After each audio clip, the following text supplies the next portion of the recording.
Man, I've got a feeling if I can make the right cast in front of the right fish,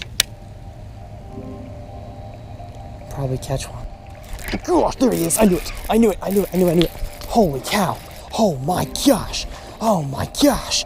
Holy smokes. Over the last decade, I've caught fish in every corner of North America. From California to Mexico, Florida to New York, and all the way up to Canada, documenting it all on video for you guys. Yes, I got it! But as a video creator and instructor, I've generally left out one of the most important and the largest demographics in the world of fishing, and that is the bank beater, the pond prowler, the shore master. Yeah! In this series, I'm making it my goal to fish more bodies of water than I ever have before, but this time, from the bank. My name's Tyler, and this is 100 Ponds.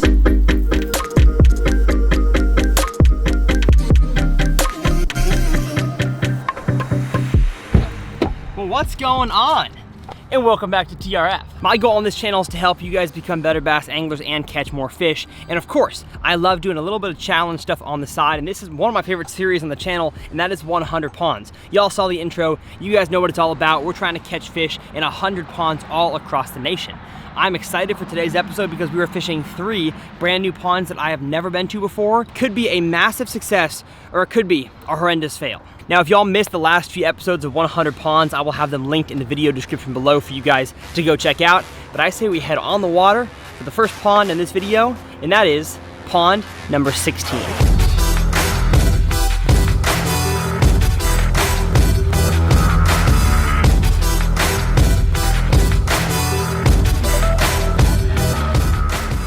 Now, walking up to a pond, this is what you like to see right here.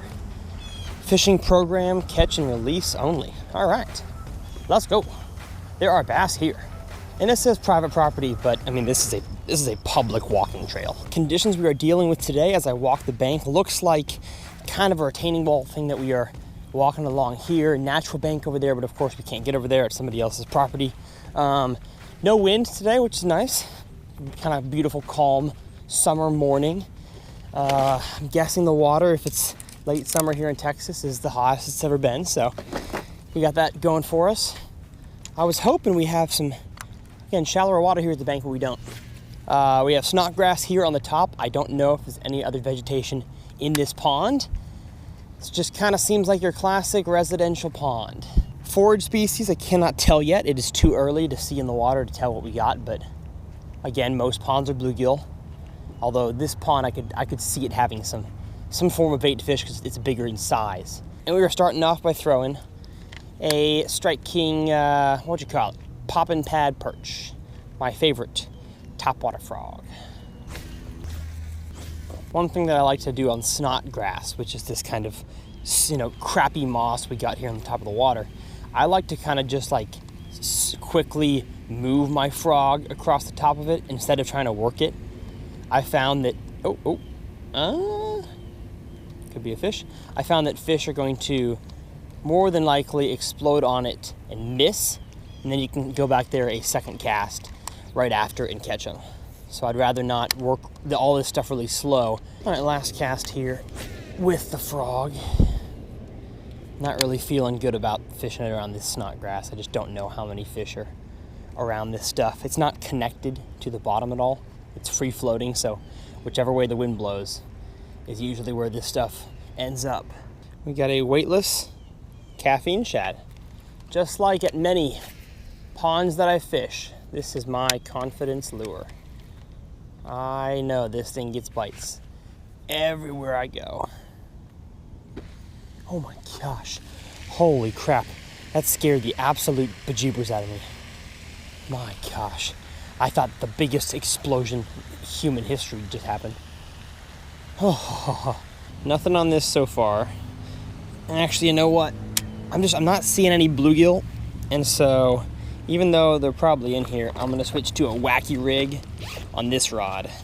And then a vibrating jig on this rod. So, tackle rigging time. Okay, we are re-rigged, re-rug. And it's time to see if this grass out here is grass or snodgrass. Because this vibrating jig will catch whatever's down there. Well, no snodgrass so far on 2 casts. So I can kind of tell from experience that ponds like this, The fish tend to stack up a lot in certain areas, and obviously they're not here. Like retaining wall fish are oftentimes on a certain little stretch of the retaining wall or in a deeper area, the area that has grass, but this all kind of seems the same. So I'm gonna head to the dam, which I assume is the deepest water in the lake. It's also the only natural bank, so it's not retaining wall. It looks like it's grass and probably whatever the natural thing you made a dam out of, rock, gravel, whatever. So we're gonna head there and give that our best try. And if that doesn't work, then we might have a failure of a pond. Oh, I guess actually I can go on this side. Someone has made a path here. Yeehaw. Come on, natural bank. I can understand why the fish wouldn't be on the retaining wall, but they're not in the natural bank here? I just don't believe that. Back to our gear to pick up my Thunder Cricket. Well, I've shared with you all my knowledge on how this should work, and it's not working. So I was gonna go back through with the wacky rig, but in the effort of saving y'all time and myself time, I say we call this one a fail, and we move on to pond number 17.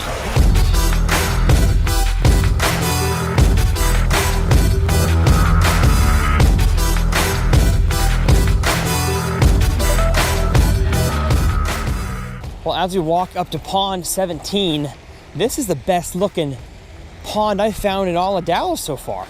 And I would be lying to you guys if I said this is the first pond 17 that I've fished. This will be my fourth pond 17 because guess what?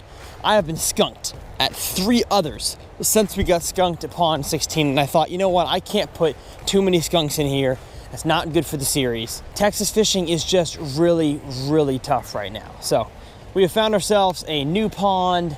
I'm feeling good about it. Conditions we have this morning is actually a little bit chillier of a summer morning than we have been having. So that might be a good sign that fall is on the way. Pond looks like relatively muddy bottom, tons of aquatic vegetation. Doesn't really look like any good stuff, to be honest. I'm not seeing hydrilla, but I'm also not seeing any I'm seeing a little bit of snot grass, but not too much. So it's not snot grass infested like the first one we fished in this video. We're gonna start off with a topwater frog because we have a little bit of shade left this morning. And then if I don't get any bites on the frog, I'll go with the wacky rig. The frog wacky rig is kind of the frog weightless jerkbait is kind of my 1-2 punch for this time of the year. It is too dang hot. These fish are lethargic. The fact that I haven't gotten a bite doesn't make any sense, to say the least, because this stuff is juicy. It's got 1.5 to 2 foot of water on it. It's like not your average pond grass. It's like hay grass. I feel like I'm at Sam Rayburn. The water's too clean. The bottom, the bottom is muddy, but the bottom also looks like it's got some good roots to it for this grass. Come on. Where are these fish? Esta es muy frustrado. It looks so good in the water. Why are there not bass? What the heck?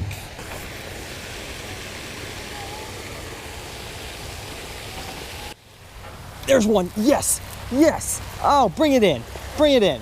Bring it in. Bring it in this dock. Oh my gosh, folks. Oh, we finally have ourselves a fish. You, my friend, are buried treasure to me.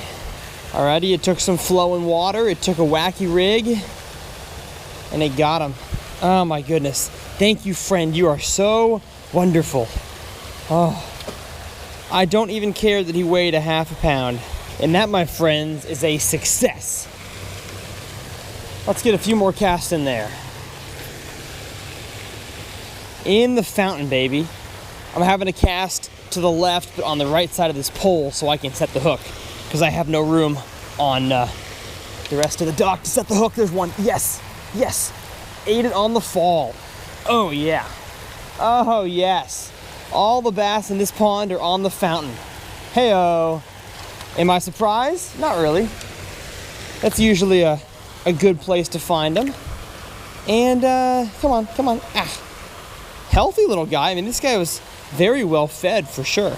That's 2 casts in a row. Can we keep this school going? Well, it looks like 2 is all we're gonna get out of the fountain, and I am not upset. I am not upset in the slightest because that means this pond is a success. I'm definitely gonna be coming back here in the future as soon as some of this grass dies off. It could be a really good suspending jerkbait pond, I believe. But with this pond now done, I don't wanna spend any more time here. I wanna go explore new places. Let's head to pond number 18.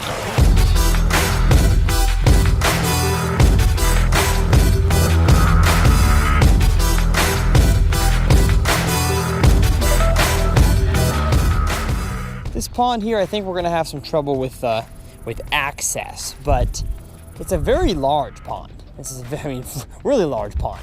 And we have lots of stuff to go on. We got aquatic vegetation, we got retaining walls, we got a dam over there. We've got, looks like a dock maybe we can access.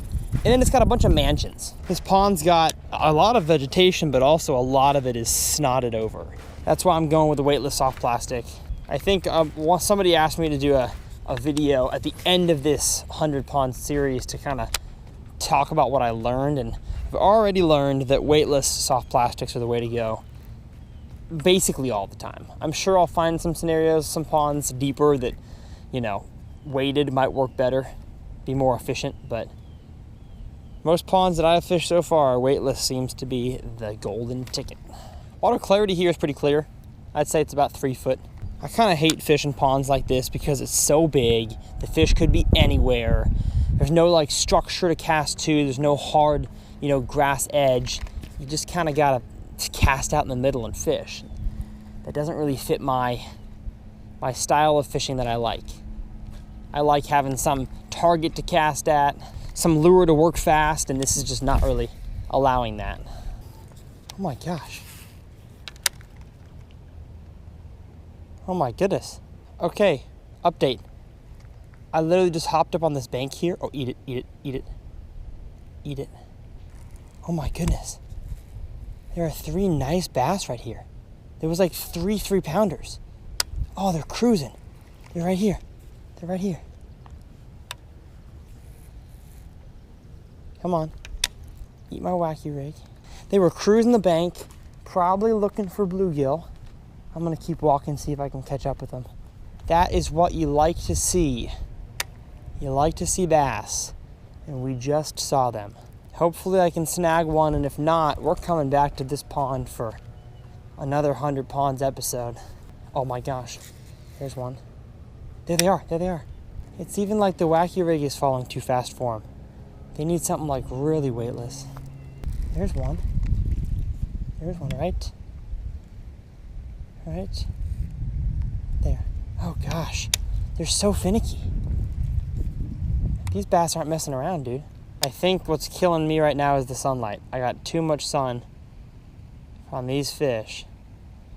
They'd probably bite a lot better in that low light conditions. Oh my gosh, there's a bass right there. That's a big one. It's like a 4-pounder. I'm trying to clean off my lure so I can make a cast. Man, I've got a feeling if I can make the right cast in front of the right fish,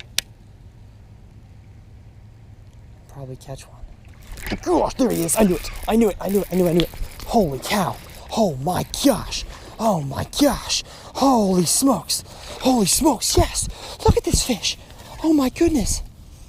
Oh my gosh. Wow. Wowzers. Wowzers. Wowzers. Oh my gosh, folks. Oh, that was so cool. I saw that fish just sitting there, nose up to the retaining wall, and I made the right flip about 4 feet past him, drug it up to him, and oh my gosh, he was not getting unhooked. That is awesome right there.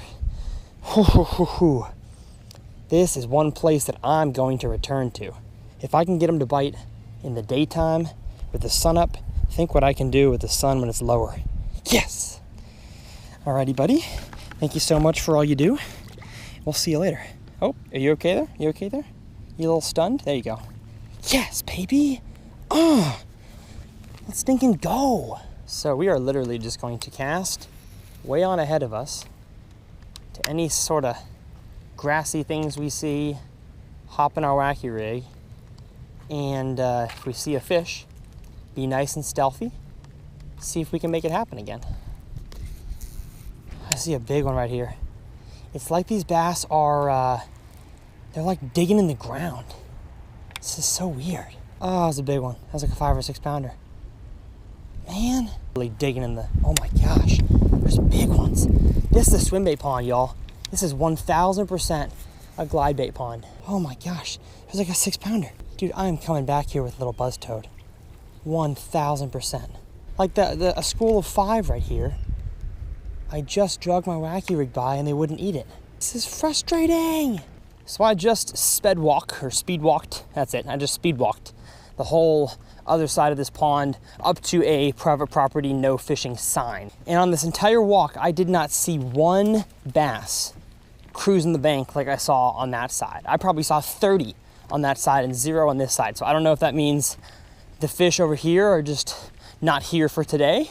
Maybe they're deeper on this edge, or maybe this area just doesn't have what the fish need and that area does. So we're gonna go back over there, try to make some more, tightly placed casts in the right areas. But when you have fish that probably see a lot of lures, I'm guessing this place is highly fished because it's pretty dang big. It's easy to see from the road. And when you have really clear water and no wind, you're gonna have some fish that are pretty wary, whatever the term is. Really try to slow down, be very, very sneaky, and see if we can catch us some of these sneaky bass. Well, folks, the frog did not work. It makes sense why it would, but it's not.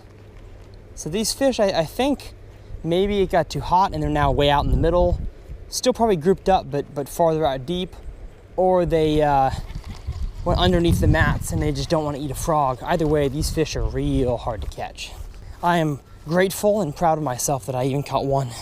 Well, this pond has for sure earned itself another trip back here. I kind of expected it to be just like every other retaining wall residential type pond, and it did look the same from the start, but as soon as I started seeing those fish schooling around, I knew it was quite a bit different. Now, it is a hard body of water to fish. Hopefully I'll learn something from not just this pond, but the other 2 previous ones that I fished, and also learn that this time of the year is just hard. I don't care who you are. I don't care if you're a bass boat angler, kayak, john boat, or a bank angler like this series is catered towards. Fish just don't bite well in most of the country in the month of September. And so if you're struggling right now, it's most likely not you, it's most likely not your skills or your experience. It's the fact these fish are just not biting very well. So thank you guys so much for watching this episode of 100 Ponds. If you guys enjoyed, hit that subscribe button. I'm gonna head back to the house, take a shower, and actually start editing this video to get it out very quickly for you guys. My name's Tyler, and we'll see you guys next time right here on TRF.